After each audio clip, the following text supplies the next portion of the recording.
The world above was a gothic jewel box of spires and stained glass.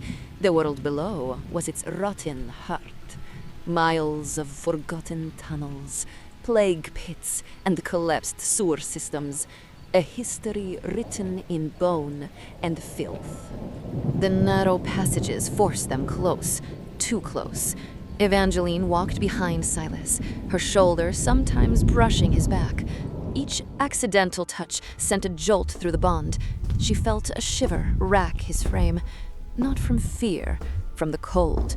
The deep, penetrating damp of the catacombs was seeping into his newly mortal body, a sensation he hadn't truly felt in 900 years.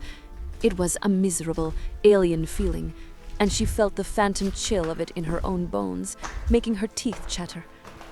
Without thinking, she reached out and pulled her heavy velvet cloak tighter around both of their shoulders, a small, instinctive gesture of shared warmth. He stiffened at her touch, but didn't pull away.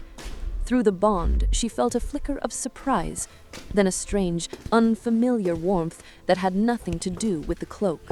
Better? I'm fine.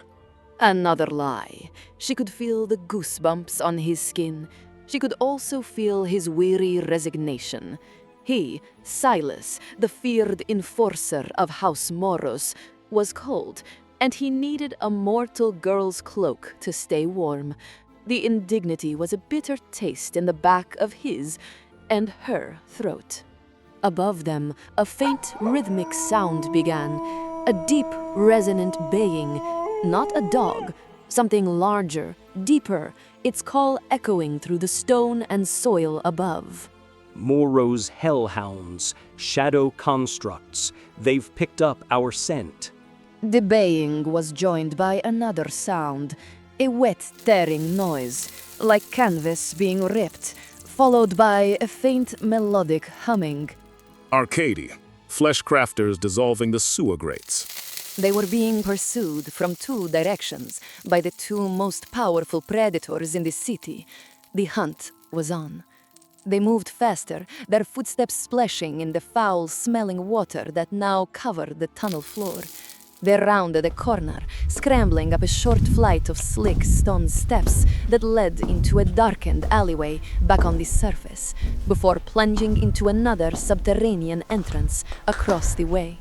They vanished into the darkness. The alley was empty for a moment, filled only with the sound of dripping rain and distant sirens. Then, a shadow in the deepest part of an arched doorway thickened, elongated, and detached itself from the wall. Lord Ronan stepped into the faint moonlight, his movements utterly silent.